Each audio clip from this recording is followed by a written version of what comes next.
Bienvenue chez Détective Eternos. Ce soir, un brillant enquêteur affronte une énigme terrifiante dans le mystère de la tasse de thé lavande. Une délicate tasse de thé, brisée dans un vieux village anglais, révèle des secrets longtemps dissimulés derrière des façades distinguées. Qui, parmi les innocents en apparence, détient la vérité? Servez-vous une boisson chaude, tirez les rideaux et laissez le mystère commencer. C'était un de ces après-midi d'été idylliques à St. Mildred's, de ceux qui donnaient l'impression que le petit village anglais était à l'abri de tout ennui. Les pelouses du presbytère étaient illuminées par des banderoles, les longues tables à tréteaux s'affaissent sous le poids des génoises et des scones, et le parfum de l'herbe fraîchement coupée se mêlait à celui des brins de lavande, soigneusement noués autour des tasses à thé en porcelaine. La fête annuelle du jardin était, pour la plupart des villageois, le point d'orgue de la saison. Après tout, c'était une tradition, et à St. Mildred's, la tradition avait plus de poids que les cloches de la paroisse elle-même. Miss Jane Marple était assise tranquillement près de la tente à thé, ses aiguilles à tricoter cliquetant doucement, tandis qu'elle observait l'agitation autour d'elle. Ses yeux bleu clair passèrent d'un groupe à l'autre, ne manquant jamais les petits drames qui se déroulaient dans chaque recoin. Elle remarqua le regard perçant de Madame Bartlett vers son mari, lorsqu'il prit sa 3e part de gâteau aux graines, et la façon dont la jeune Nora Greenfield se tenait un peu trop près du capitaine Denham près du cocotier. Pour un observateur non averti, Miss Marple ne semblait intéressée que par ses poings, mais ceux qui la connaissaient bien auraient reconnu le léger pincement de ses lèvres, signe que son esprit était déjà en train d'inventer les petites trahisons de la nature humaine. La fête, cependant, avait attiré non seulement les villageois, mais aussi plusieurs visiteurs venus d'au-delà des limites de la paroisse. Parmi eux, la plus remarquable était Madame Clara Farnham, riche veuve du défunt colonel Farnham, dont le domaine se trouvait à 1,5 km du village. Clara était une belle femme d'une 50aine d'années, dont la prestance impérieuse incitait instinctivement les autres à baisser la voix à son approche. Elle était impeccablement vêtue de soie lavande, couleur choisie, disaient certains, pour s'harmoniser avec le nom de son salon de thé préféré, The Lavender Teacup, sur High Street. Ce petit établissement était rapidement devenu un lieu de rencontre pour les ragots et les confidences, car Clara savait comment faire durer une histoire en promettant une tasse parfaitement infusée. On était à mi-parcours de la tombola, dont le premier prix était un élégant ensemble de cuillères à café en métal argenté, lorsque la joie s'interrompit brusquement. Un cri strident retentit sous la tente à thé. L'espace d'un instant, personne ne bougea. Puis les chaises raclent, les tasses tintèrent, et les villageois se précipitèrent, la curiosité piquée. Miss Marple, déposant soigneusement son tricot sur ses genoux, se leva avec un calme serein et suivit à son rythme. À l'intérieur de la tente, l'atmosphère était étouffante. Madame Farnham était assise à la table d'honneur, une tasse renversée devant elle, un liquide sombre s'infiltrant dans la dentelle. Ses mains étaient serrées sur sa gorge, son visage d'un rouge cramoisi. L'espace d'un instant, elle sembla pouvoir se remettre, mais soudain, son corps se convulsa et elle s'affaissa lourdement sur la chaise. Un silence s'abattit, rompu seulement par le cri de Madame Bartlett. La femme du pasteur se précipita, mais il était trop tard. Clara Farnham, maîtresse de maison du Lavender Teacup et femme aisée, était indéniablement morte. « Allez chercher le docteur Léonard, immédiatement !» cria le révérend Harcourt, sa voix habituellement posée tremblante. Un jeune homme s'élança hors de la tente, dispersant des pigeons effrayés dans le cimetière. Les gens se pressaient, murmurant, le visage blême sous le choc. Seule Miss Marple demeurait calme. Elle observait pensivement la tasse renversée, la tache qui s'étendait lentement sur la nappe et les expressions de l'assistance. La mort, elle le savait pour l'avoir longuement observée, descendait toujours les liens de la civilité. Déjà, elle entrevoit des lueurs de peur, de calcul, de secrets qu'il valait mieux garder secrets, et très calmement, elle croisa les mains et pensa « Eh bien, cela va être très désagréable, mais aussi très révélateur. » Le village de St. Mildred n'était pas habitué aux morts violentes, et certainement pas dans un cadre aussi élégant que le jardin du presbytère. Dans l'heure qui suivit l'évanouissement de Clara Farnham, la nouvelle de son décès s'était répandue à une vitesse étonnante, comme portée par la brise qui faisait bruisser les banderoles. En fin d'après-midi, de petits groupes s'étaient formés dans les entrées et le long de la grande rue, discutant de l'événement choquant avec une joie qu'ils auraient eu honte d'avouer. La fête elle-même, bien sûr, avait été abandonnée dans le désordre.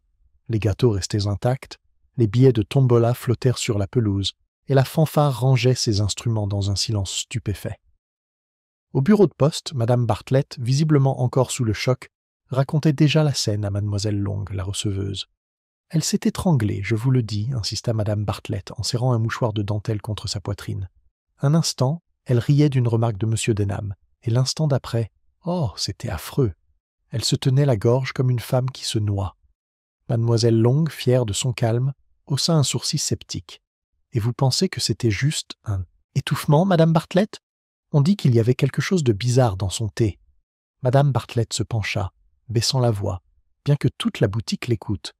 Bon, je n'oserais pas dire, mais sa tasse était complètement renversée, et elle ne l'a jamais finie. Je ne serais pas surpris qu'elle marque une pause dramatique si on y avait ajouté quelque chose d'impropre à la consommation humaine. La poignée de clients murmura à cette suggestion, chacun considérant à quelle vitesse une telle histoire pourrait se propager si elle était racontée confidentiellement à une seule personne de plus.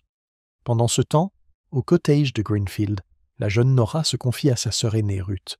Elle arpentait nerveusement le salon, les mains crispées dans son tablier.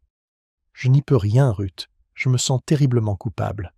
J'étais près de la tente quand c'est arrivé, et j'ai vu Madame Farnham me regarder comme si elle voulait dire quelque chose. Et si elle essayait de me dire qui avait fait ça ?» Ruth, pragmatique et sévère, lui fit un signe de tête. « Absurde, Nora. Tu t'imagines des choses ? Clara Farnham était une femme difficile. »« Oh oui, ne me regarde pas comme ça. Elle l'était. Elle avait la langue bien pendue et une façon de s'immiscer dans des choses qui ne la regardaient craindre pas. Si elle a mal fini, eh bien elle s'interrompit, se rattrapant. Enfin, c'est une tragédie, bien sûr. Mais tu n'as pas à te sentir coupable. D'autres, eux aussi, nourrissent des pensées intimes. Le capitaine Denham, assis avec raideur dans le confortable salon du Dog and Duck, commanda un whisky et murmura à voix basse. « Du poison, je parie. Rien d'autre n'aurait pu la terrasser aussi vite. Et parmi nous, nombreux sont ceux qui auraient pu lui vouloir du mal. » Il prononça ces mots d'un ton tel que plusieurs têtes se tournèrent vers lui, tout en feignant l'oubli. Pendant tout ce temps, Miss Marple rentrait chez elle à son rythme habituel, s'arrêtant de temps à autre pour admirer les rosiers grimpants ou échanger une plaisanterie avec un villageois inquiet. Son esprit, cependant, n'était pas inactif. Elle avait noté les expressions curieuses sur certains visages, celui du vicaire. Par exemple, si pâle sous son col clérical celui de Madame Harcourt, tendu et celui de la jeune Nora Greenfield, coupable et incertaine. Chaque regard, chaque tremblement, chaque silence gêné était ancré dans le système de classement mental de Miss Marple. Elle savait que la mort, soudaine et scandaleuse, révélait souvent des ressentiments longtemps enfouis. Dans sa jolie maison de campagne au bord du chemin, elle posa son chapeau et ses gants et prépara un simple dîner de pain et de fromage. Tout en mangeant, elle laissa ses pensées penser à l'après-midi. La tasse de thé renversée, le liquide renversé tachant la dentelle, le silence surpris qui suivit l'effondrement de Madame Farnham des images saisissantes, et, puis, curieusement, Madame Farnham semblait en si bonne santé quelques instants auparavant. Une femme robuste, en excellente santé, peu susceptible de succomber à un simple étouffement, à moins que quelque chose n'ait précipité le processus. Mais Miss Marple n'était pas du genre à tirer des conclusions hâtives. Elle se contenta de tricoter près de la fenêtre jusqu'au crépuscule, lorsqu'un bruit de pas précipité à l'extérieur attira son attention. C'était le docteur Léonard qui revenait du presbytère. Elle le regarda s'arrêter devant le portail, hésitant visiblement à frapper, avant de finalement poursuivre son chemin. Son visage était troublé, ses épaules lourdes. Cela seul lui en disait plus que n'importe quel mot. Le lendemain matin, l'effervescence du village ne faiblit pas. Le gendarme de Mushbenham, un jeune homme corpulent nommé inspecteur Graves, avait été convoqué. Il installa son quartier général au presbytère, où Madame Harcourt offrit à contre-cœur du thé aux fonctionnaires. Graves était impatient, déterminé à impressionner par son attitude enjouée. Pour les villageois, cependant, il représentait une intrusion, un rappel qu'il ne s'agissait pas d'un simple malheur, mais d'un crime. À midi, les spéculations s'étaient enflammées. Certains affirmaient qu'il s'agissait d'un accident, que Madame Farnham avait simplement avalé par erreur. D'autres chuchotaient des histoires d'arsenic, d'un cyanure, d'un autre, se rappelant des histoires sordides parues dans les journaux. Quelques-uns, plus audacieux encore, laissait entendre que les affaires personnelles de Madame Farnham étaient loin d'être sans tache. Elle avait de l'argent, après tout, et de l'influence, et les deux pouvaient engendrer des ennemis. Miss Marple écouta, comme toujours, sans donner son avis. Chez l'épicier, elle entendit Madame Pike déclarer que ce devait être la nouvelle du salon de thé. Étrangère, paraît-il, et on n'est jamais trop prudent. Chez le boulanger, M. Ellis confie que Madame Farnham s'était disputée la semaine précédente avec un commerçant du coin au sujet d'une facture contestée. À son retour, Miss Marple avait rassemblé une demi-douzaine de mobiles possibles et 3 fois plus de suspects, tous présentés avec l'assurance inébranlable des détectives amateurs. Ce qu'aucun d'eux ne prenait en compte, c'est que les motivations humaines étaient rarement aussi simples. Miss Marple, qui avait beaucoup voyagé à travers le monde, bien qu'elle quittait rarement son village, comprenait que la cruauté se cachait souvent sous un sourire amical et que la gentillesse pouvait parfois masquer des intentions égoïstes. Elle savait aussi que la vérité ne se trouvait pas toujours dans la voie la plus forte. Ce soir-là, alors que le crépuscule tombait sur Saint Mildred, Miss Marple était assise près de son foyer, méditant. Elle songea à la présence imposante de Clara Farnham, à son habitude d'écouter attentivement les autres tout en se révélant peu, et à son plaisir évident à découvrir les ragots au Lavender Teacup. Une telle femme aurait collectionné des secrets qui, entre de mauvaises mains, auraient pu s'avérer mortels. Ainsi, tandis que le village s'affairait à la rumeur et à la théorie, Miss Marple s'appelait discrètement à la tâche de démêler le vrai du faux. Ce n'était ni une tâche qu'elle recherchait, ni une tâche qu'elle appréciait, mais elle pouvait difficilement ignorer, car elle avait vu, maintes et maintes fois, comment le plus infime détail, une hésitation, un mot déplacé, un regard échangé, pouvait éclairer les recoins les plus sombres d'un crime. Elle attrapa son tricot, ses aiguilles, cliquetant sans cesse dans le silence. Dehors, la nuit s'épaississait, et le village était agité, chaque fenêtre éclairée par des spéculations. Quelque part parmi eux se trouvait quelqu'un qui en savait plus qu'ils n'osèrent le dire. Et Miss Marple, avec sa discrète obstination, comptait bien découvrir qui. L'inspecteur Graves arriva au presbytère le lendemain matin, l'air d'un homme désireux de démontrer son efficacité. C'était un jeune homme solide et bien nourri, au teint rougeaud et à la moustache qui se hérissait lorsqu'il parlait. Malgré sa modeste expérience, il possédait une assurance née de l'uniforme et de l'autorité, et il ne tarda pas à les affirmer. « Bien, déclara-t-il au révérend Harcourt qui l'avait conduit au salon, nous devons agir immédiatement. L'empoisonnement est l'explication la plus probable, et nous le traiterons en conséquence. » Le vicaire, pâle de manque de sommeil, inclina nerveusement la tête. « Oui, inspecteur, c'était vraiment épouvantable. Pauvre Clara, elle allait bien, elle était très respectée dans la paroisse. » Miss Marple, invitée par Madame Harcourt sous prétexte de la réconforter, était assise tranquillement dans un coin, son tricot sur les genoux. Grave ne lui prêtait aucune attention, la prenant pour une vieille fille inoffensive et sans importance. C'était une erreur que beaucoup avaient commise avant lui. L'inspecteur commença par interroger les personnes les plus proches de la scène. Madame Bartlett fut appelée en premier, et elle raconta pour la 3e ou peut-être la 4e fois comment elle avait vu Clara Farnham s'étouffer et devenir cramoisie. C'était choquant, inspecteur, extrêmement choquant. Je ne sais pas comment j'ai réussi à garder mon sang-froid. Et j'ai distinctement senti une odeur étrange, des amandes, je crois, même si je ne suis pas chimiste. Grave griffonne dans son carnet avec gravité. Des amandes, hein? Ça suggérerait de l'acide prussique, du cyanure, oui. Très bien, Madame Bartlett, vous m'avez été d'une grande aide. Madame Bartlett part, satisfaite d'avoir été si utile. Mademoiselle Marple remarqua l'empressement de l'inspecteur à saisir l'occasion, même si elle-même ne se souvenait d'aucune odeur d'amande. Pourtant, elle ne fait aucun commentaire, ses aiguilles claquant doucement. Vient ensuite le capitaine Denham, droit et brusque. Il déclara avec la franchise d'un soldat. « J'ai su dès le départ que c'était du poison. Une femme en bonne santé comme Clara Farnham ne s'effondre pas sans raison. Croyez-moi, quelqu'un lui en a glissé dans la tasse. »« Tu as vu qui a servi le thé » demanda Graves. « Je crois que c'était la femme de chambre de Madame Harcourt, » répondit Denham. « Une fille nerveuse. Elle a peut-être tout embrouillé. » Graves hocha la tête, ravi de cette piste. Miss Marple, cependant, se souvenait que Madame Farnham avait mis beaucoup de fierté à servir elle-même son thé ce jour-là. Une petite démonstration de maîtrise à table. Elle se souvenait de la main assurée de Clara qui s'était dirigée vers la théière. Ce détail semblait avoir échappé à l'inspecteur. Nora Greenfield fut ensuite appelée, tremblante en entrant. Elle se tordit les mains et balbutia un récit hésitant. J'ai seulement vu Madame Farnham boire, inspecteur. Je n'ai rien remarqué d'autre. Elle t'a dit quelque chose? Insista Graves. Les yeux de Nora s'écarquillèrent, et l'espace d'un instant, il sembla qu'elle allait révéler quelque chose. Mais Ruth, qui l'accompagnait, lui lança un regard sévère et menaçant. Nora hésita. Non, rien du tout. Graves congédia, convaincu de son inutilité. Miss Marple, cependant, repensa au regard inquiet échangé par les sœurs. Ce n'était pas rien, c'était quelque chose. Le tout serait de découvrir quoi. À midi, l'inspecteur avait élaboré sa première théorie. Le poison avait été introduit dans la tasse de thé de Madame Farnham par l'un des serveurs. Peut-être involontairement, peut-être pas. Il comptait interroger la femme de chambre et, si nécessaire, les commerçants qui approvisionnèrent le salon de thé. Satisfait de ses progrès, il informa le révérend que l'affaire était bien en main. Miss Marple, restée silencieuse pendant tout ce temps, rassembla son tricot. Avant de partir, elle fit une remarque anodine, d'une voix toujours aussi douce. Il semble étrange, n'est-ce pas, que seule Madame Farnham soit touchée. Avec un pot commun, on s'attendait à plus d'une victime.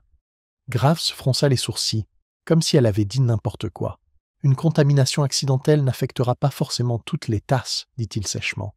Quoi qu'il en soit, madame, je poursuis l'affaire avec la plus grande attention.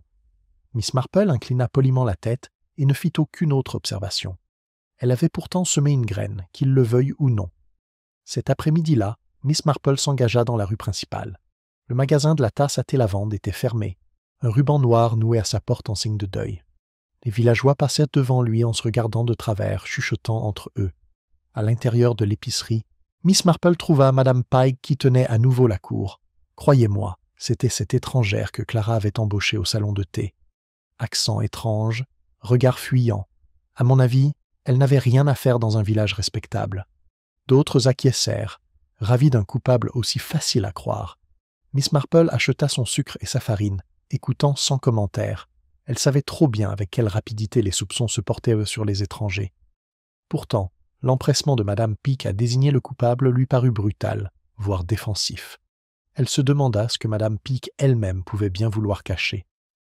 En fin d'après-midi, Miss Marple prend le thé avec sa vieille amie Madame Bantry. Les deux dames étaient assises près de la fenêtre donnant sur le jardin, la théière fumant doucement entre elles. « Trop grave, Jane, » dit Madame Bantry en secouant la tête. « Et tu sais que Clara se comporte toujours comme si personne ne pouvait la toucher. Tu crois que c'était délibéré ?» Miss Marple sirotait son thé, le regard pensif. « On tue rarement quelqu'un sans raison, Dolly. La difficulté est de découvrir qui a commis ce meurtre. » Madame Bantry se pencha en avant avec empressement. « Et vous avez déjà remarqué quelque chose, n'est-ce pas ?» Mais Miss Marple ne fit qu'un faible sourire et changea de sujet pour parler des roses.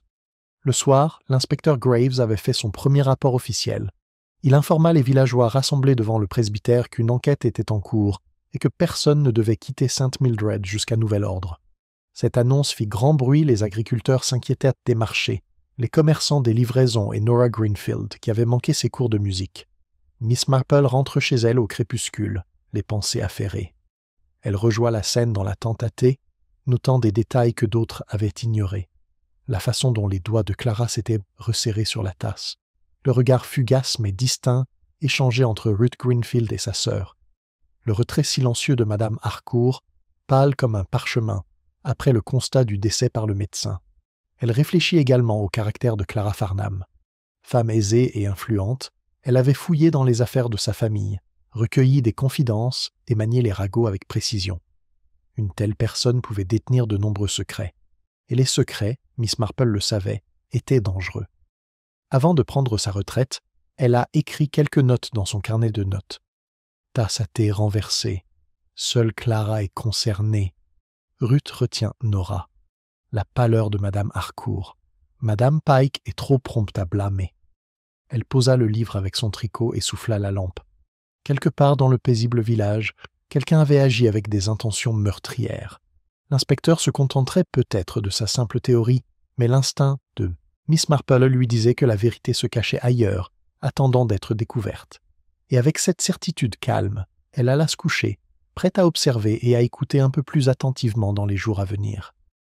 L'inspecteur Graves commença la journée du lendemain avec une détermination renouvelée.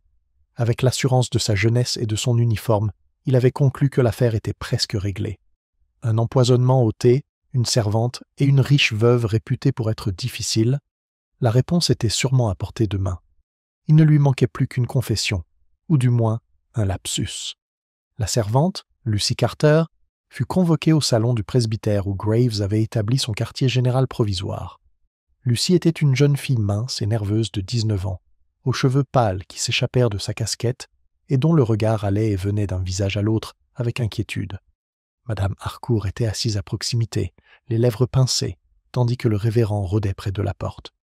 Miss Marple, apparemment venue avec un panier de fleurs de son jardin, fut autorisée à rester assise tranquillement, aiguilles à tricoter à la main. « Bon, Lucy, » dit l'inspecteur Graves avec une tentative de douceur qui se révéla plutôt bourrue. « Vous serviez le thé à la fête, n'est-ce pas ?»« Oui, monsieur, » murmura Lucy en tordant son tablier. « Et tu as versé la tasse de Madame Farnham ?» Lucy secoua vivement la tête. « Non, monsieur. » Madame Farnham se versa son propre verre. Elle ne laisse personne d'autre y toucher. Elle dit qu'elle savait exactement ce qu'elle aimait. Graves fronça les sourcils. Et pourtant, le capitaine Denham jurait vous avoir vu la servir. Je lui ai donné une assiette, monsieur, avec une tranche de génoise, répondit Lucy d'une voix tremblante. C'est tout. Elle s'est servie de son thé elle-même, je vous le jure. Graves se renversa en arrière, insatisfait. Et avez-vous remarqué quelque chose d'anormal concernant le thé, la théière ou les tasses? Non, monsieur, tout était propre. Je les ai lavés moi-même ce matin-là. Madame Harcourt s'éclaircit brusquement la gorge. Lucy est une bonne travailleuse, inspecteur. Si elle dit n'avoir rien remarqué, c'est que c'est la vérité. Graves semblait vouloir protester, mais Miss Marple parla avec douceur. Il est plutôt intéressant, n'est-ce pas, que Madame Farnham ait insisté pour se servir elle-même son thé. On pourrait presque croire qu'elle avait une raison de garder le contrôle de sa tasse.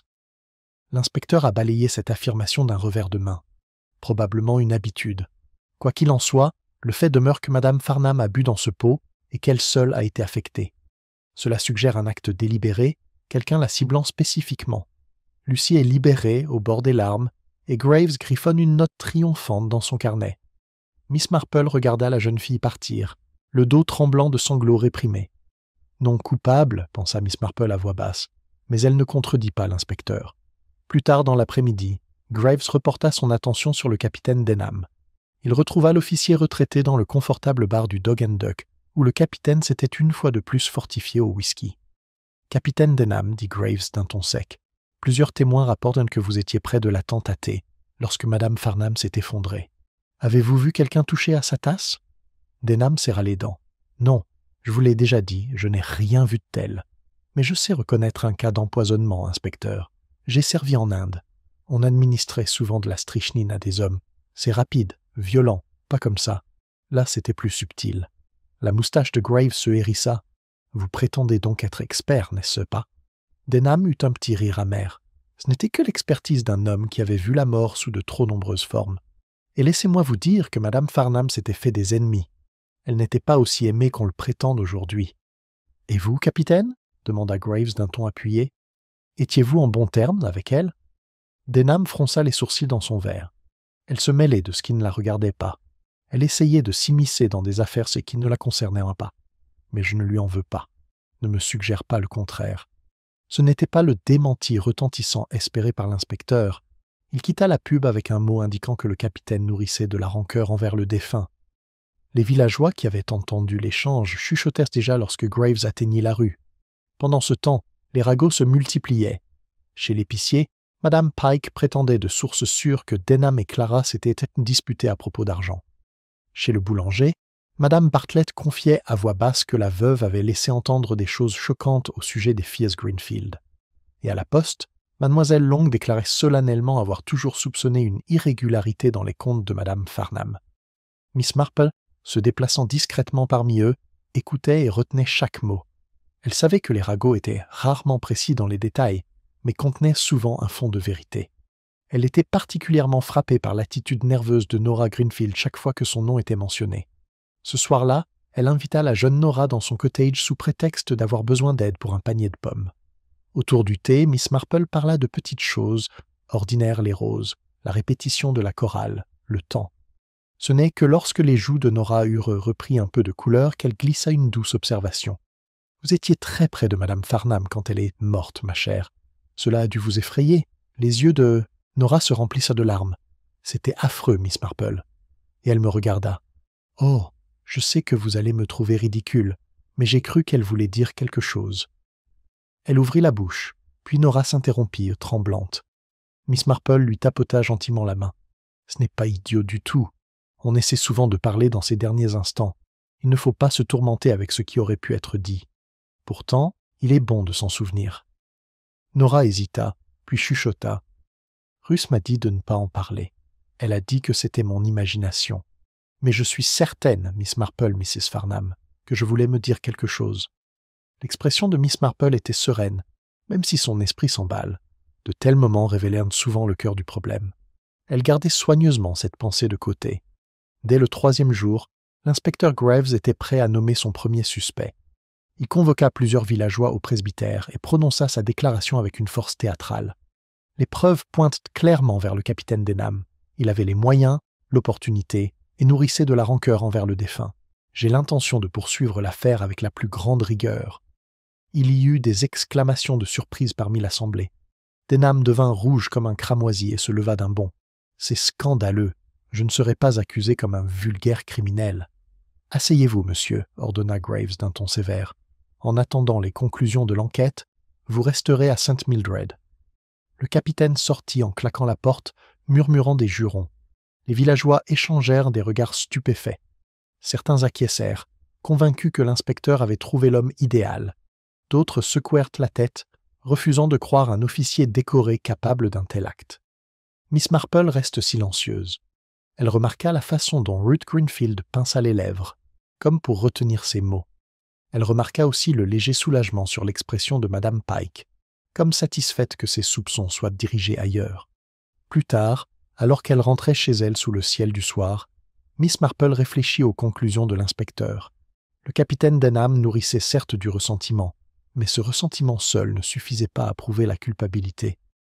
Plus révélateur, pensa-t-elle, était le comportement des jours qui suivirent la mort de Clara Farnham, l'empressement de certains à rejeter la faute sur quelqu'un, le silence des autres, et le fait curieux que la veuve ait semblé sur le point de prononcer ces derniers mots à la jeune Nora. Miss Marple s'arrêta devant son portail et regarda le village paisiblement plongé dans la pénombre. Les apparences, elle le savait, pouvaient en être trompeuses. Quelque part derrière l'un de ces rideaux impeccables, quelqu'un vivait avec un terrible secret. Et bien que l'inspecteur Graves croyait avoir trouvé son coupable, Miss Marple était certaine que la véritable histoire n'avait pas encore été découverte. Le lendemain matin s'annonça radieux et faussement joyeux, le genre de journée où l'on ne s'attendait à rien de plus inquiétant qu'une guêpe dans les embouteillages. Pourtant, St. Mildred s'agitait sous un voile de malaise. La déclaration de l'inspecteur selon laquelle le capitaine Denham était le probable coupable avait ravivé les débats. Certains villageois, avides de certitude, déclarèrent l'affaire quasiment résolue. D'autres hochèrent la tête, convaincus que le capitaine était désigné comme bouc émissaire. Miss Marple, cependant, restait silencieusement sceptique. Au petit déjeuner, elle revit ses notes, les petites annotations qu'elle avait prises chaque soir depuis la fête. Elle regarda la ligne qu'elle avait soulignée 2 fois. Seule Clara était affectée. Ce fait la harcelait sans cesse. Si le poison avait été dans le pot commun, comme l'avait insisté l'inspecteur Graves, alors au moins un autre invité aurait sûrement présenté des symptômes. Non, il s'agissait uniquement de la tasse de Clara.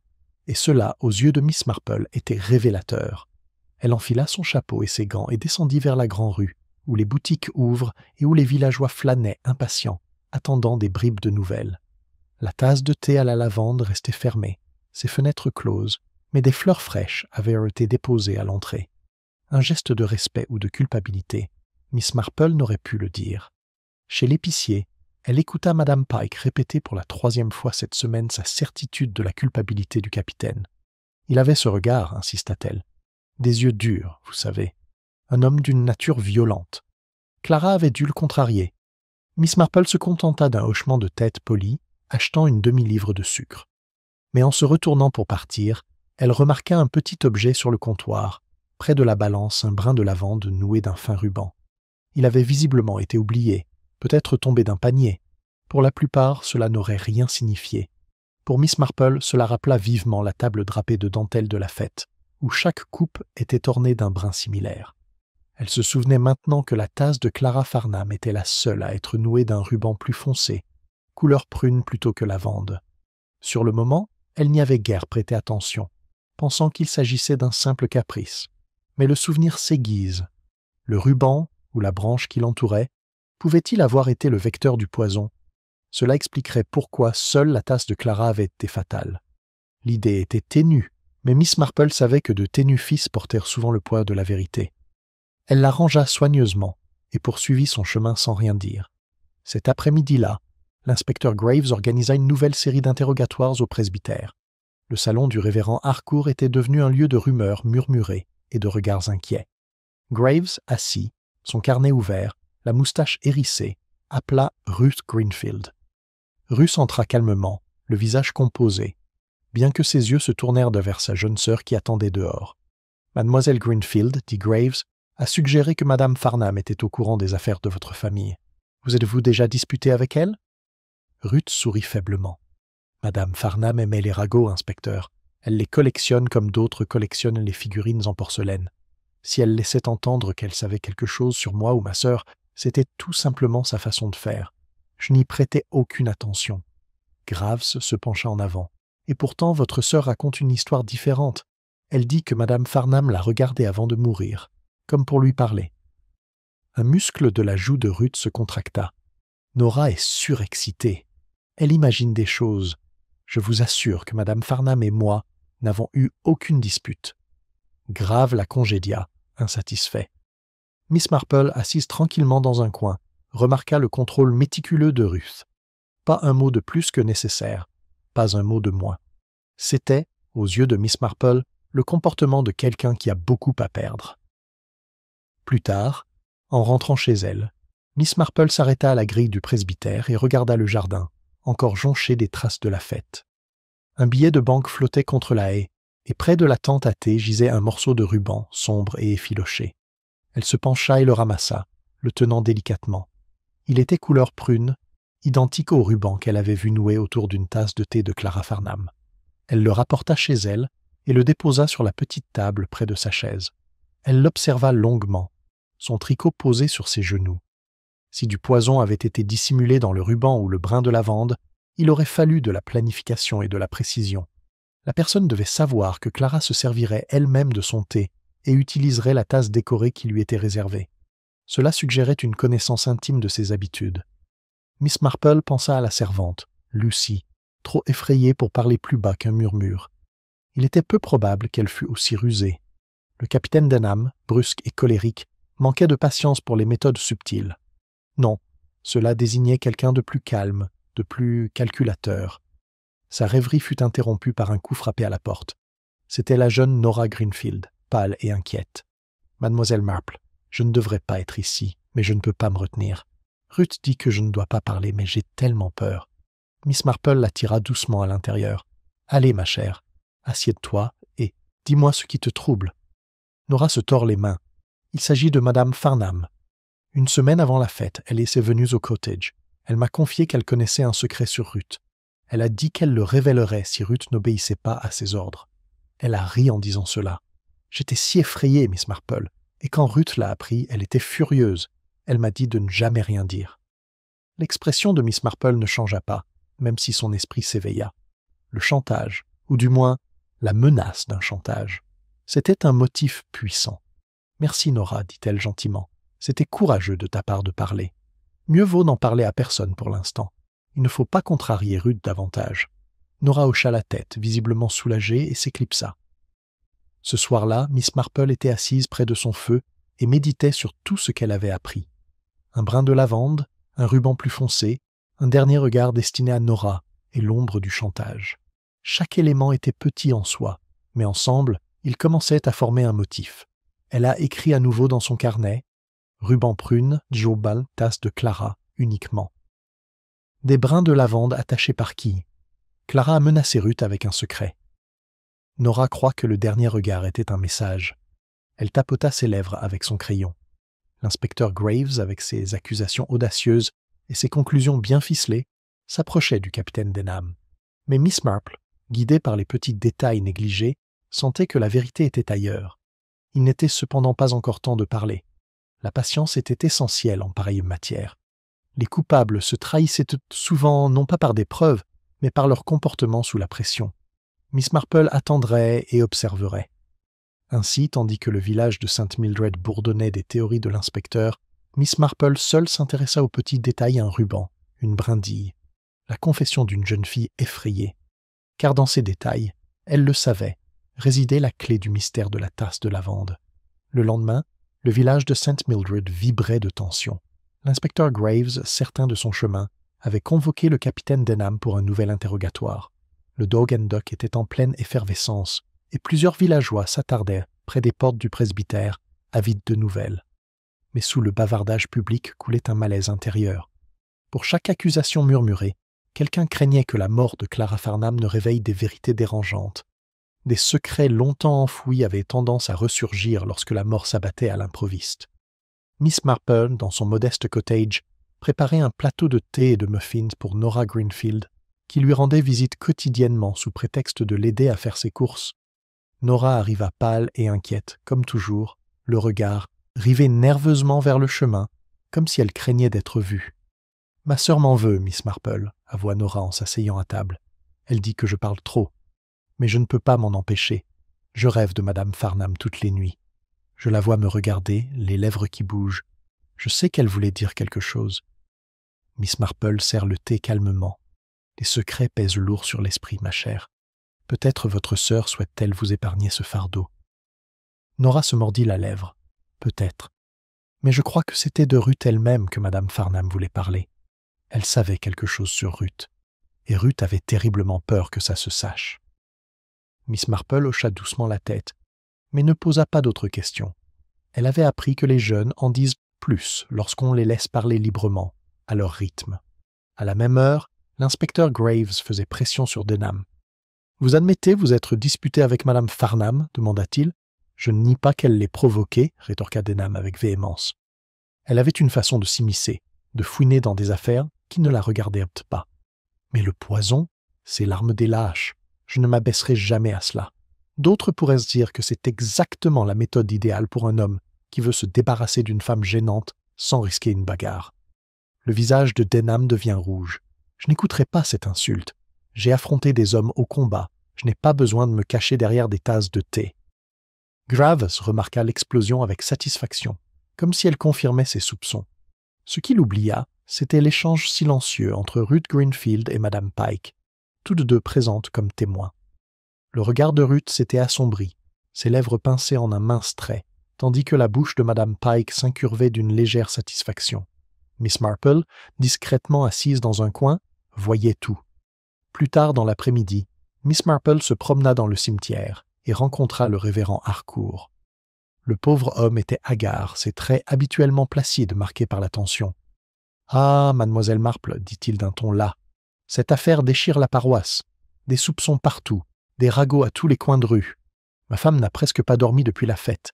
Elle s'en veut, vous savez, d'avoir invité Madame Farnham. » Miss Marple le regarda pensivement. « Ce n'était pas la faute de votre femme, révérend. Mais dites-moi, savez-vous qu'il y avait une quelconque inimitié entre Madame Farnham et ses voisins ?» La vicaire hésita. Elle soutenait généreusement l'Église, bien sûr. Mais bon, il y avait des plaintes. Elle avait le don d'extorquer des confidences. Mes paroissiens me confiaient souvent qu'ils la trouvaient trop connue. Et à vrai dire, c'était le cas. Elle conservait des lettres, Miss Marple. De vieilles lettres, de nombreuses, en personne. Je ne comprends pas pourquoi. « Des lettres ?» demanda Miss Marple d'un ton doux. « Oui. Elle s'est un jour vantée auprès de ma femme d'en posséder une collection, cachée dans son bureau au salon de thé. Elle disait qu'il valait plus que des bijoux. » Miss Marple ne fit aucun commentaire, mais l'information renforça ses soupçons. Clara Farnham, semblait-il, ne se contentait pas de commérages. Elle les accumule comme un avare avec de l'or. Ce soir-là, un léger orage éclata au cottage de Greenfield. Nora, angoissée, avait fondu en larmes au dîner, affirmant ne pouvoir se taire. La patience de Ruth était à bout. « Tu ne diras rien, Nora » siffla Ruth. « Ni à l'inspecteur Graves, ni à Miss Marple, ni à personne. Tu comprends ?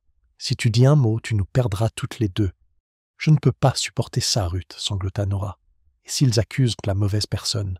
Et si le capitaine Denham était pendu pour quelque chose qu'il n'a pas fait ?» Ruth lui saisit violemment le bras. « Mieux vaut lui que nous. » À leur insu, Madame Pike, venue sous prétexte d'emprunter de la farine, entendit cet échange par la fenêtre ouverte de la cuisine. Elle se retira en silence, le visage rayonnant de satisfaction. Le lendemain, Madame Pike n'a pas pu résister à l'envie d'embêter Ruth dans la rue principale. « Vous et votre sœur aviez l'air pâles à l'enquête, ma chère.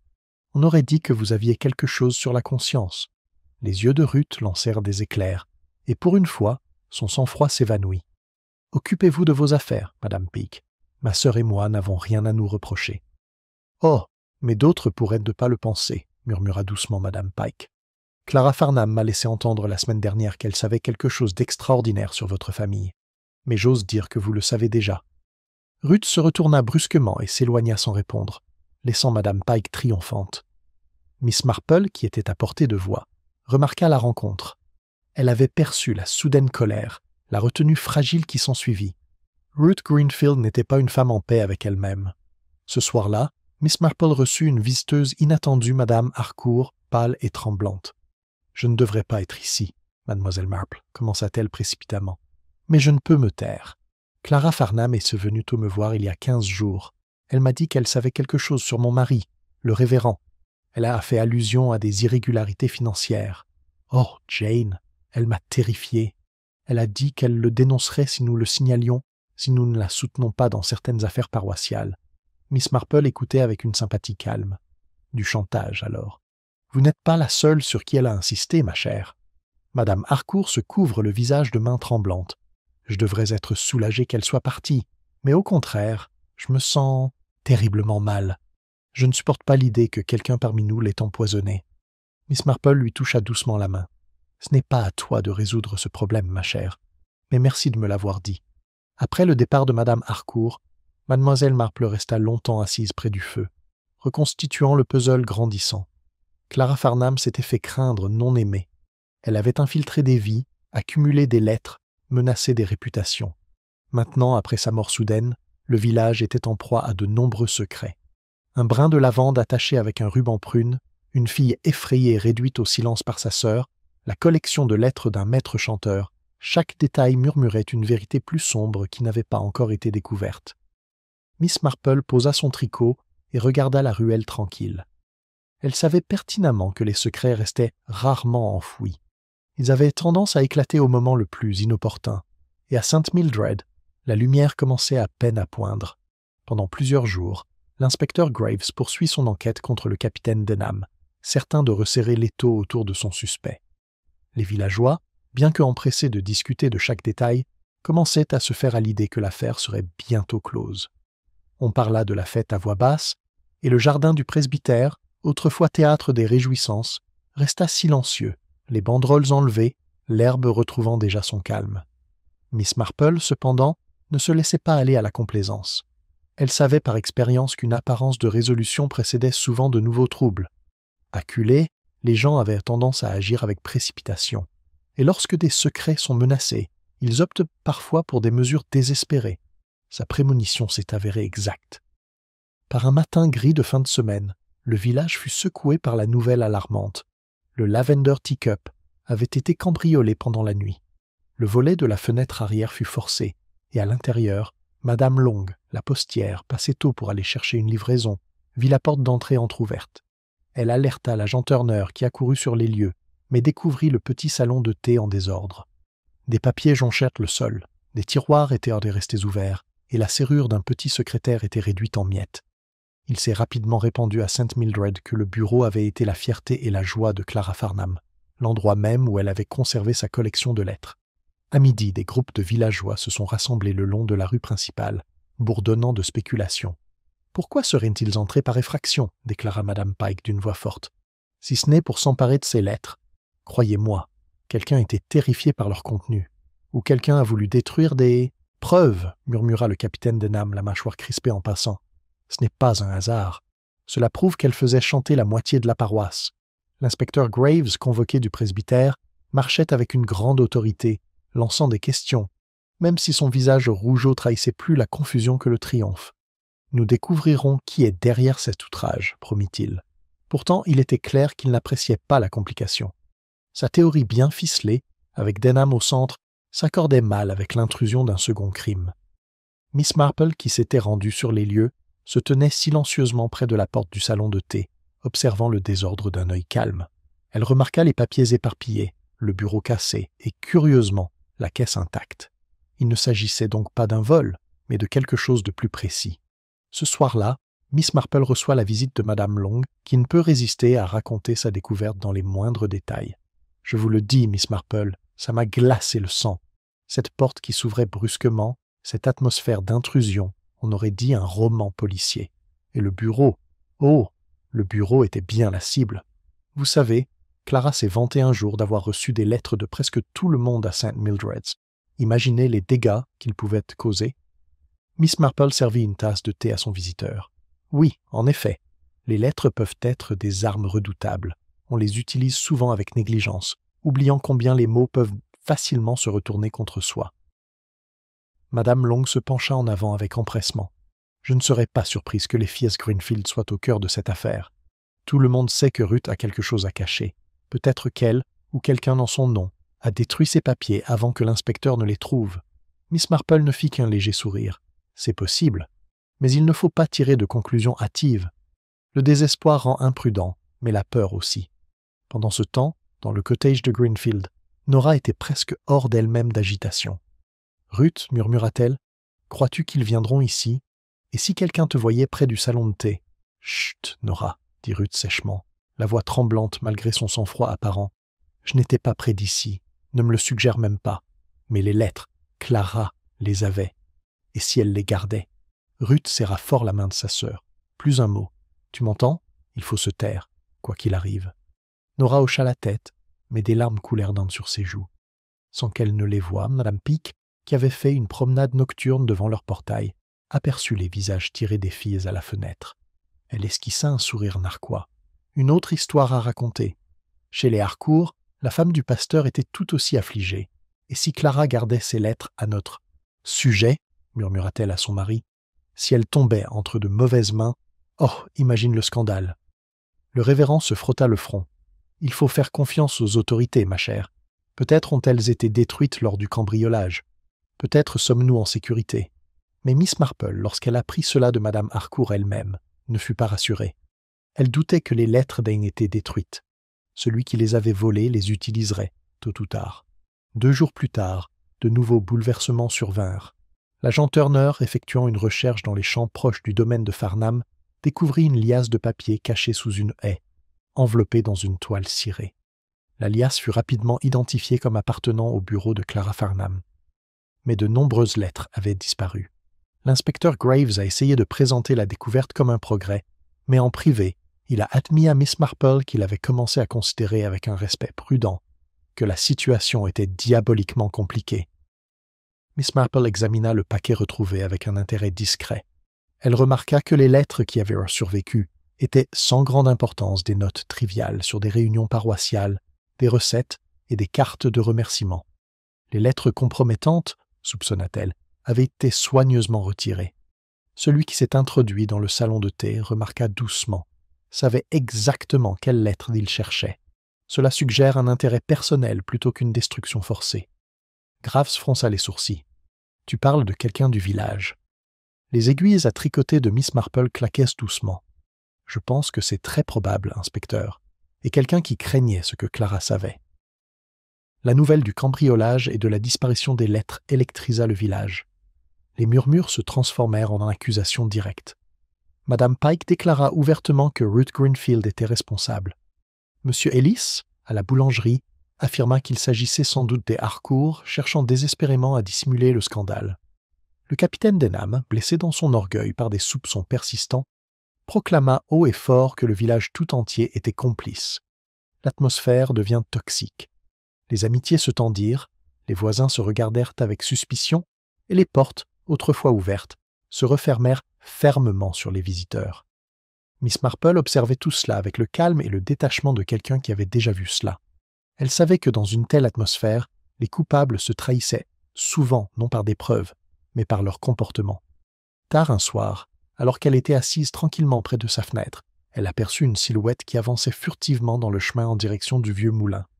La lune était clairsemée, mais sa vue était perçante. Il s'agissait de Ruth Greenfield serrant ce qui ressemblait à un paquet sous sa cape. Miss Marple ne suivit pas ce chemin, mais elle nota l'heure et la direction. Lorsque Ruth revint près d'une heure plus tard, le visage pâle et figé, Miss Marple nota cette observation dans son registre mental. Le lendemain matin, le village fut réveillé par la nouvelle d'une nouvelle lettre de la collection de Clara Farnham, glissée anonymement sous la porte du bureau de poste. Celle-ci contenait des accusations contre un notable du village. Sa réapparition provoqua une vague de terreur à St. Mildred. Miss Marple, tricotant sereinement au coin du feu, songea que le mystère s'élargissait au lieu de se rétrécir. La mort de Clara Farnham avait été le début, non la fin, et à chaque révélation, le réseau de secrets se resserrait autour de ceux qui se croyaient en sécurité. La vérité, elle le savait, approchait, mais le danger aussi. Car lorsque l'on craint d'être exposé, on choisit parfois des moyens désespérés, voire violents, pour se protéger. Et Miss Marple, bien que calme en apparence, était très attentive à ce qui pourrait arriver. La découverte des lettres disparues de Clara Farnham avait plongé St. Mildred dans une profonde agitation. Chaque villageois se demandait, dans l'intimité de son foyer, si son nom allait figurer sur l'un de ces papiers accablants. Les soupçons ne se portaient plus uniquement sur le capitaine Denham, même si l'inspecteur Graves le considérait toujours comme le coupable le plus probable. Au contraire, le village tout entier semblait pris dans un filet de méfiance. Miss Marple observait cette atmosphère avec une attention discrète. Elle remarqua comment l'expression autrefois triomphante de Madame Pike s'était muée en malaise, comment les Harcourt évitaient le regard des autres à l'église, et comment Ruth Greenfield devenait de plus en plus irritable de jour en jour. La tranquillité apparente de la vie villageoise avait été irrémédiablement perturbée, et sous elle tourbillonnait un courant de peur. C'est dans un tel climat, Miss Marple le savait, que les coupables se trahissèrent souvent. Mais ils ne le faisaient pas toujours par des mots. Parfois, c'était un regard, un geste, un faux pas trop insignifiant pour être vu par les autres. C'est pourquoi elle entreprend d'élaborer un petit plan, non pas un piège élaboré, mais un simple test de la nature humaine. L'occasion se présenta 2 jours plus tard, lors du thé de Madame Bantry.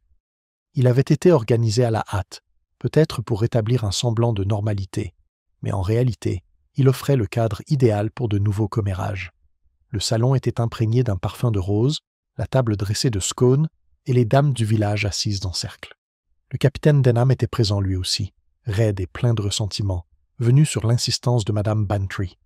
Miss Marple, assise dans sa modeste position habituelle près de la fenêtre, écoutait Madame Pike jacasser au sujet du cambriolage. « Je suppose que le voleur avait l'intention de détruire les lettres, dit-elle, son regard se tournant furtivement vers Ruth Greenfield. Mais peut-être ont-ils changé d'avis et les ont-ils gardés. On imagine le pouvoir que de telles choses pouvaient avoir. » Les mains de Ruth se crispèrent sur sa tasse de thé. « Je ne comprends pas pourquoi vous me regardez, Madame Pike. Ces choses sordides ne m'intéressent pas. »« Oh, mais ma chérie Clara a laissé entendre le contraire, » murmura Madame Pike. L'air se tendit. Miss Marple choisit ce moment pour intervenir, d'une voix douce, comme pour commenter la météo. « C'est curieux, dit-elle, comme certains objets restent gravés dans l'esprit. Je me souviens de la tasse de Clara cet après-midi-là. Elle avait un brin de lavande noué d'un ruban, une jolie touche. Seule la sienne, bien sûr, était plus foncée que les autres. Couleur prune, si je me souviens bien. » À ces mots, plusieurs têtes se tournèrent vers elle avec surprise. L'inspecteur Graves, présent sur invitation, fronça les sourcils, comme agacé par son intervention. « Oui, poursuivit Miss Marple sereinement, et ce sont ces petites différences qui comptent parfois. Imaginez si du poison avait été appliqué sur ce ruban. La victime aurait été choisie avec précision, sans risque pour personne d'autre. » Un silence s'installa. Le visage de Ruth Greenfield pâlit, et sa sœur Nora laissa échapper un petit hoquet involontaire. Denham s'agita, mal à l'aise, tandis que Madame Pease penchait en avant, les yeux pétillants. Grave s'éclaircissant la gorge. « Insinuez-vous, madame, que le ruban lui-même a été altéré ?» Les aiguilleurs de Miss Marple claquèrent doucement. « Je suggère simplement cette possibilité, inspecteur. De telles choses ont déjà été faites, vous savez. » Elle parlait avec une telle innocence que personne ne pouvait vraiment dire si elle était sérieuse. Mais ce n'était pas Graves qu'elle observait, c'était Ruth. La femme avait perdu son sang-froid, l'espace d'un instant, une lueur de panique dans ses yeux, vite réprimée. C'était le genre de réaction à laquelle Miss Marple avait appris à se fier plus qu'à n'importe quelle confession. Plus tard, alors que le rassemblement se séparait, Miss Marple parvint à emboîter le pas à Ruth. « Ne te laisse pas contrarier par Madame Pike, ma chère, dit-elle gentiment. Elle adore faire des bêtises. Ruth esquissa un sourire forcé. « Ce n'est rien, Miss Marple, juste des paroles en l'air. Mais les ragots, vous savez, dit doucement Miss Marple, ont tendance à atteindre le but. Et Clara Farnham n'était pas femme à garder pour elle les bavardages. Elle aimait collectionner lettres, secrets, promesses. Cela devait être très difficile pour ceux qui se trouvèrent sous son emprise. » Ruth s'arrêta de marcher. Ses yeux brillaient, ses mains crispées. Elle n'avait aucun droit, dit-elle avec acharnement. Aucun droit de menacer la vie des gens par son ingérence.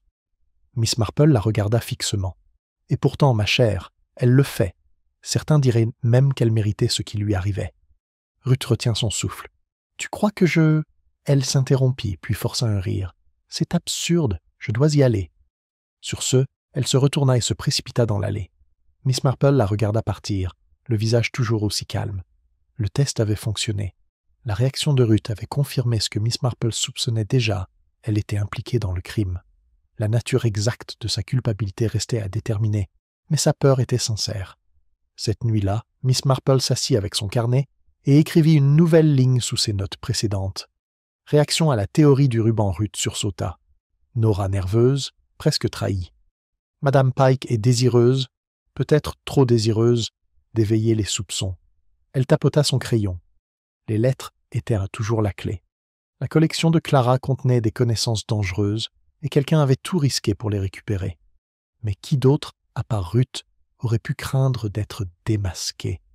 Ses pensées se tournèrent vers les Harcourt. La femme du pasteur lui avait confié les menaces de Clara.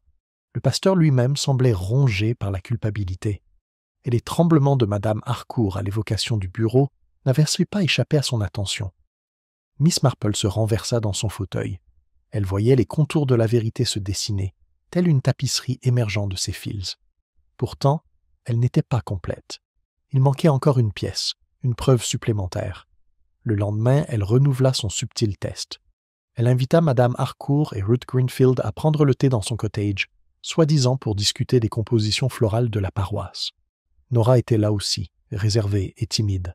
Tandis qu'elle versait, Miss Marple remarqua nonchalamment. « C'est étrange, n'est-ce pas, que les lettres de Clara continuent à apparaître aux endroits les plus inattendus? Hier encore, j'ai appris qu'une autre avait été glissée sous la porte de la poste. Quelqu'un doit vouloir absolument s'en débarrasser. Ou peut-être vouloir faire craindre aux autres ce qui pourrait encore exister. » Madame Harcourt pâlit visiblement, tandis que Ruth serrait les lèvres. Nora semblait au bord des larmes. « Je pense, poursuit doucement Miss Marple, que la personne qui détient les lettres restantes doit se sentir comme une araignée au centre d'une toile regardant toutes les mouches se débattre. » Aucune des deux femmes ne parla, mais la main de Nora tremblait si violemment que sa tasse heurta la soucoupe. Ruth tendit vivement la main pour la stabiliser. « Nora est épuisée, dit-elle sèchement. On devrait y aller. » En partant, Miss Marple était certaine que son test avait suscité de bonnes réactions.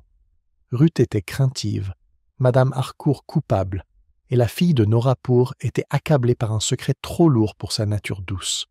Cette nuit-là, Miss Marple était assise à sa fenêtre, le village silencieux sous les étoiles.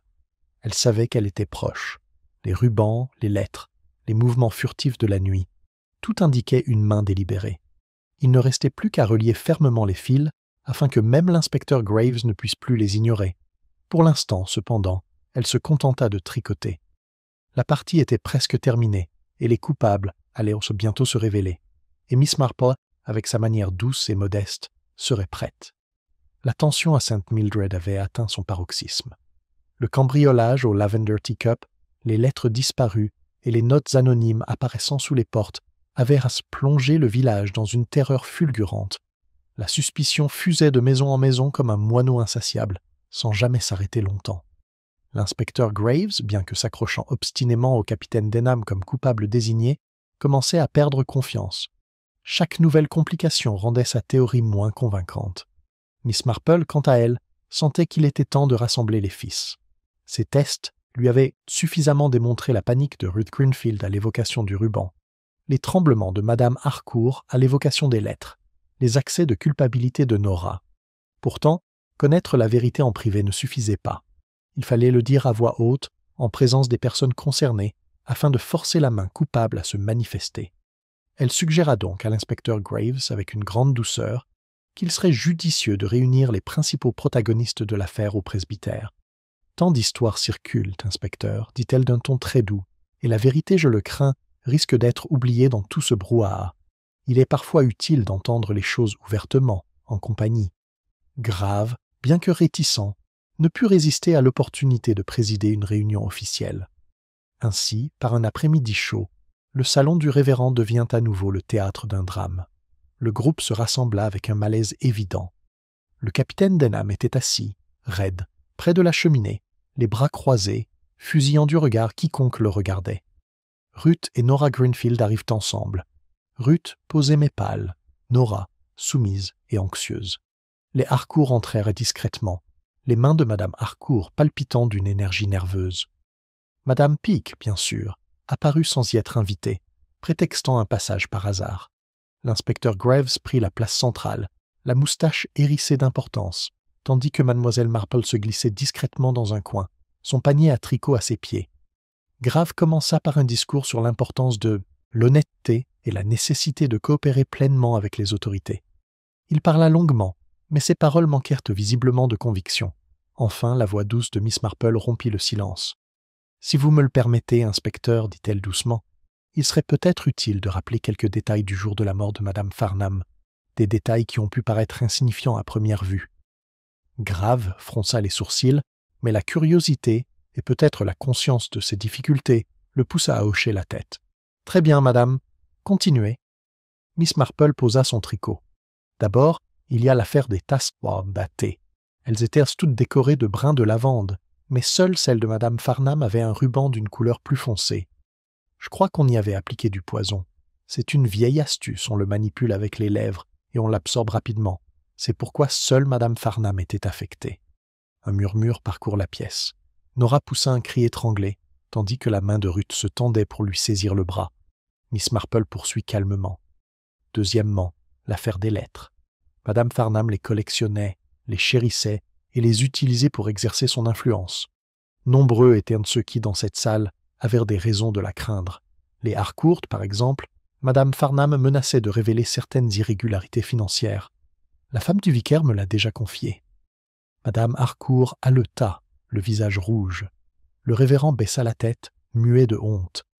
Pourtant, poursuivit Miss Marple, les Harcourt n'ont tiré aucun bénéfice de la mort de Madame Farnham. Ils étaient simplement effrayés.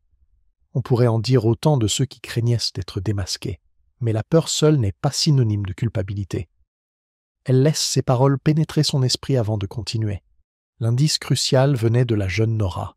Elle croyait que Madame Farnham la regardait dans ses derniers instants, comme pour lui parler, et c'est ce qu'elle fit, car Madame Farnham savait qui avait touché à sa tasse. Elle avait reconnu la main qui se cachait derrière. Elle voulait le dire, mais la mort était trop rapide. Nora a éclaté en sanglots. J'ai dit à Ruth que Madame Farnham allait nous dénoncer.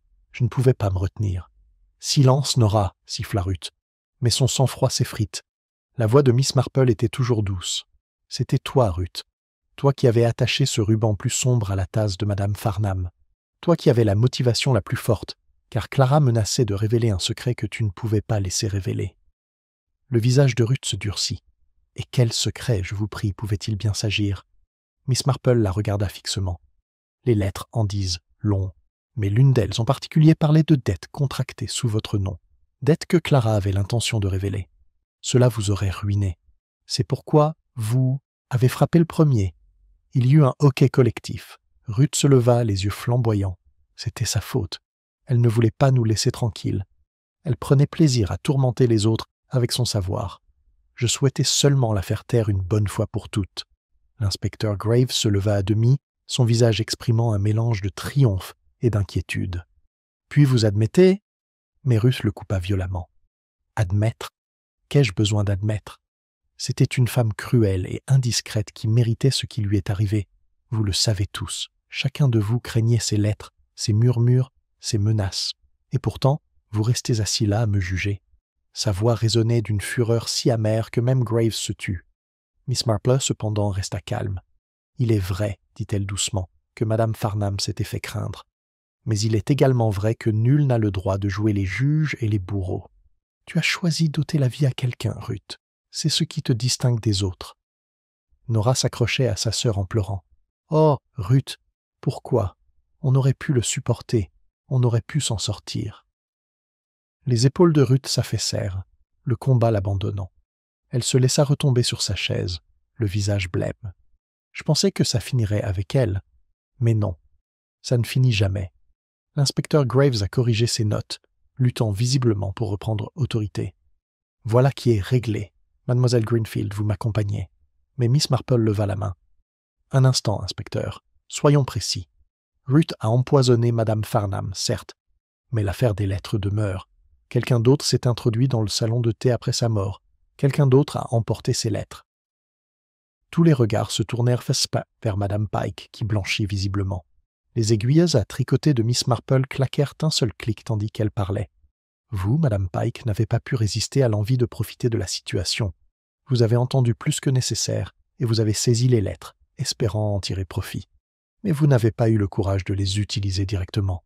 D'où ces notes anonymes de petits coups de force sans véritable contrôle. » Madame Pike balbutia en signe de protestation, mais la couleur de ses joues la trahissait. Les villageois la regardèrent avec un dégoût renouvelé. Miss Marple croisa les mains.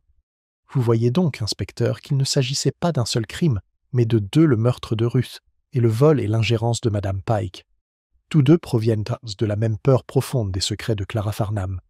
Finalement, ce ne furent ni le poison, ni les rubans, ni les lettres qui la tuèrent, mais son propre plaisir à exercer son pouvoir sur les autres. Elle se transforma en un réseau si complexe qu'il était impossible à quiconque d'y échapper. La pièce était silencieuse, seulement troublée par les sanglots de Nora. Le capitaine Denham siffla doucement. Les Harcourt restèrent assis dans un silence glacial, et Madame Pike jouait avec son châle. L'inspecteur Graves, bien que quelque peu démoralisé d'avoir été éclipsé, déclara l'affaire réglée et appela de l'aide pour accompagner Ruth. Elle ne résista pas, se leva avec une dignité lasse, sa main posant brièvement sur l'épaule tremblante de Nora avant d'être emmenée dehors. Miss Marple, sereine comme toujours, reprit son tricot. C'était fini, même si les échos persistaient, car à Sainte Mildred le meurtre avait déchiré le rideau de dentelle de la respectabilité et chacun avait entrevu ce qui se cachait en dessous. L'arrestation de Ruth Greenfield jeta un voile d'angoisse sur Sainte Mildred. Bien que beaucoup l'ayant soupçonnée, la confirmation publique de sa culpabilité frappa les villageois d'un frisson plus profond que le choc. Ruth était l'une des leurs, une figure familière des répétitions de chorale et des bazars paroissiaux, connue pour son calme et l'attention qu'elle portait à sa jeune sœur. Qu'une telle femme puisse verser du poison dans une tasse de thé troublait tout le monde, car cela suggérait que le mal ne se cachait peut-être pas chez les étrangers, mais chez les voisins que l'on croisait quotidiennement dans la grande-rue. Le lendemain de son arrestation, le cottage de Greenfield était fermé, le portail ouvert. Nora, pâle et les yeux creux, restait à l'intérieur, refusant les visites. Un voisin lui apportait à manger, mais elle y touchait à peine. Ceux qui passaient murmuraient qu'elle avait vieilli de 10 ans en une nuit. Chez les Harcourt, le vicaire célébrait l'office d'une main tremblante. Son sermon du dimanche parlait du pardon et de la fragilité du jugement humain, mais les mots hésitent sur ses lèvres. Madame Harcourt était assise au premier banc, raide comme la pierre, le regard fixé sur ses mains jointes. Eux aussi avaient été empêtrés dans le réseau secret de Clara Farnham, et même si la justice ne les poursuivait pas, ils portèrent à leur propre fardeau de culpabilité. Le capitaine Denham, autrefois désigné haut et fort comme le coupable probable, traversait maintenant le village avec une défiance renouvelée, le menton levé. Pourtant, l'ombre du soupçon persistait. Bien que blanchi, il ne parvenait pas à ignorer complètement les rumeurs. Il commença à envisager de vendre son cottage et de déménager ailleurs, où son honneur ne serait pas aussi terni. Quant à Madame Pike, sa réputation en souffre gravement. Bien qu'elle n'eût pas tué, son ingérence dans les lettres avait été révélée. Les villageois la regardaient désormais avec un mépris à peine voilé. Celle qui s'était nourrie de ragots se retrouva ostracisée, ses bavardages accueillis par un silence glacial. C'était un châtiment plus efficace que n'importe quel tribunal. La vie à Sainte-Mildred reprend, avec le temps, son rythme habituel. Les cloches sonnèrent, les boutiques s'ouvrirent, les enfants jouaient dans les ruelles. Mais sous la surface persistait un malaise, comme si un rideau avait été déchiré et cousu à la hâte, la couture encore visible.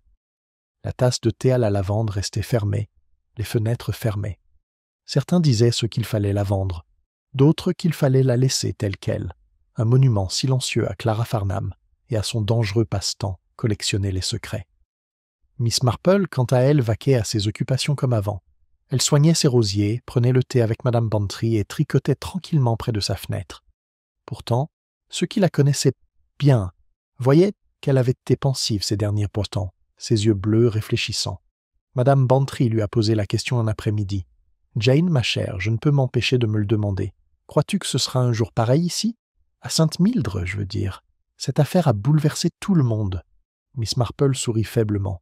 La nature humaine, Dolly, ne change pas à cause d'un seul crime. Les gens reviendront à leurs ragots et à leur petite jalousie. Mais peut-être seront-ils plus prudents pendant un temps quant à ce qu'ils disent et à qui ils le disent. Madame Bantry soupira. Pauvre Nora, que va-t-elle devenir? J'espère, dit doucement Miss Marple, que le temps guérira, quoique lentement. Elle a terriblement souffert, mais elle est jeune. La jeunesse est résiliente, Dolly, et parfois les épreuves rendent plus sage. L'inspecteur Graves rend visite à Miss Marple avant de quitter le village. Il semblait moins sûr de lui qu'à son arrivée, sa confiance étant mise à mal par les révélations qu'il avait manquées. « Je dois vous remercier, madame, dit-il sèchement, pour votre aide. Bien que j'aie mes propres théories, ce sont vos observations qui ont mis les choses au clair. Je ne l'oublierai pas. » Miss Marple inclina la tête. « On apprend, inspecteur, à prêter attention aux petits détails. Ce sont souvent eux qui en disent le plus. » Graves s'éclaircissent la gorge. L'histoire du ruban ne m'était jamais venue à l'esprit. Ingénieux, quoique diabolique.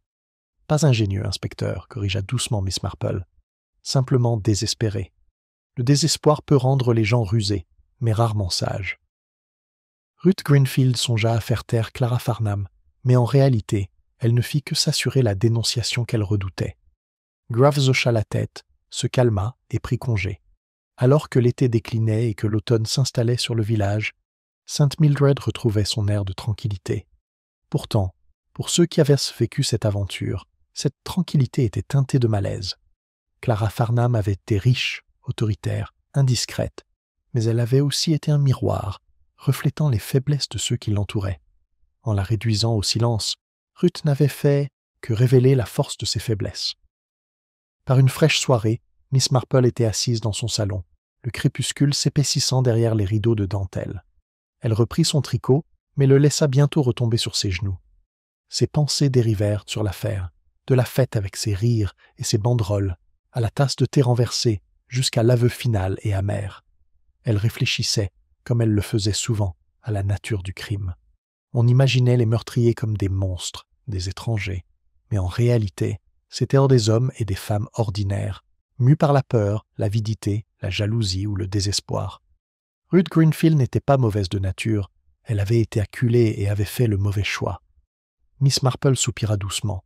Le drame, bien sûr, c'est que Clara elle-même avait préparé le terrain. Si elle n'avait pas joui de son petit empire de secrets, elle serait peut-être encore en vie. Elle a créé son propre bourreau. L'horloge de la cheminée sonna 9 heures.